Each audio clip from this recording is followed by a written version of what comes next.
اس نے پرجوش انداز میں میرا استقبال کیا اور بولا، تمہارا اندازہ درست تھا، اصل مجرم واقعی کامران ہی تھا، لیکن ہمیں مزید تاخیر ہو جاتی تو وہ ملک سے باہر فرار ہونے میں کامیاب ہو جاتا۔ اس کے علاوہ تمام مال بھی برآمد ہو گیا۔ اس نے سیکیورٹی گارڈ دلاور کے قتل کا اعتراف بھی کر لیا ہے۔ ہم نے اس کی نشاندہی پر دریا سے دلاور کی لاش بھی نکال لی ہے۔ میرا خیال ہے اب تم پولیس کے ناکے ختم کروا دو، کیونکہ اب دلاور فرار نہیں ہوگا۔ میں نے طنزیہ لہجے میں کہا، میں اپنی جلد بازی پر شرمندہ ہوں۔ یقیناً مجھے بغیر تفتیش کے اس پر شک نہیں کرنا چاہیے تھا۔ ویسے میں نے اس کے باپ اور بھائی کو بھی رہا کر دیا ہے۔ سلیم شرمندہ نظر آ رہا تھا۔ یہ بتاؤ کہ تمہیں کیسے شک ہوا کہ اصل مجرم کامران ہے، جبکہ نہ تو تم نے اسے کبھی دیکھا ہے اور نہ ہی تمہاری اس سے کبھی ملاقات ہوئی ہے، جبکہ ظاہری طور پر تمام صورتحال دلاور کے خلاف تھی۔ اس نے چند لمحے خاموش رہنے کے بعد سوال کیا اور بے قراری سے کرسی پر پہلو بدلنے لگا۔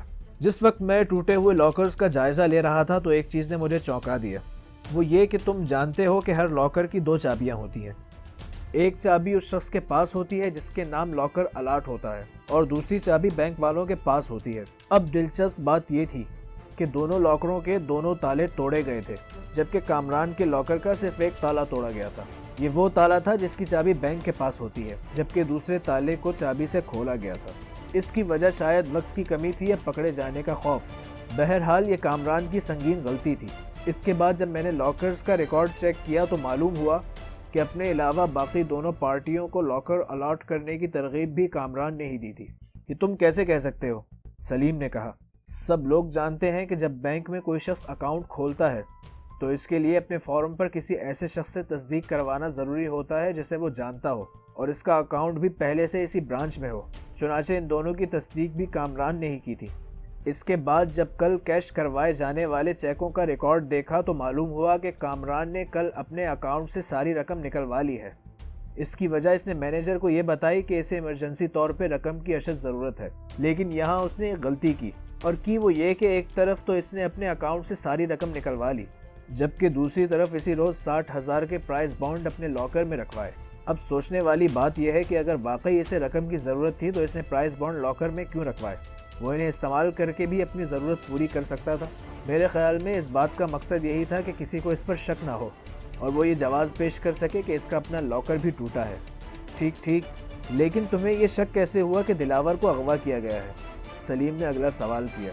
بھائی ظاہر ہے جب اس نے جرم نہیں کیا اور وہ موجود نہیں تھا تو مجھے یقین ہو گیا کہ وہ اغوا ہو چکا ہے۔ تمہیں یاد ہوگا کہ مینیجر نے میرے سوال کے جواب میں بتایا تھا کہ کامران جاتے ہوئے اپنا ایک لفافہ بھول گیا تھا، اور جب ہم نے اس لفافے کو کھولا تو اس میں کوئی خاص چیز برآمد نہیں ہوئی تھی۔ دراصل وہ لفافہ کامران جان بوجھ کر چھوڑ گیا تھا۔ رات کو وہ بینک واپس آیا اور دلاور سے لفافے کا تقاضا کیا۔ دلاور چونکہ اس سے اچھی طرح واقف تھا، اس نے بلا جھجک بینک کا دروازہ کھول کر کامران کو اندر بلا لیا، اور اس طرح موقع ملتے ہی کامران نے اس پہ قابو پا لیا اور جاتے ہوئے اسے اپنے ساتھ لے گیا۔ میں نے اپنی بات مکمل کر کے ایک طویل سانس کھینچا۔ حیرت ہے، تم نے ایک ہی کمرے میں بیٹھ کر ساری تفتیش مکمل کر لی، جبکہ میں تو ہر حال میں دلاور کو ہی ملزم سمجھ رہا تھا۔ سلیم نے قابل تحسین نظروں سے میری طرف دیکھتے ہوئے کہا، اسی لیے تو کہتا ہوں کہ ملازمت تمہارے بس کی بات نہیں۔ اگر تم رضاکارانہ طور پر یہ سیٹ خالی کر دو تو محکمے پر تمہارا بہت بڑا احسان ہوگا، بلکہ یہ بھی ممکن ہے کہ تمہاری جگہ آنے والا نیا افسر پیٹ کے ساتھ ساتھ دماغ کا بھی مالک ہو۔ میں نے اس کی بڑی ہوئی تون کی طرف اشارہ کرتے ہوئے کہا۔ میری بات سن کر انسپکٹر سلیم نے کھسیانی ہنسی ہنستے ہوئے بسکٹوں کی پلیٹ کی طرف بڑھتا ہوا ہاتھ فوراً واپس کھینچ لیا۔ ختم شد۔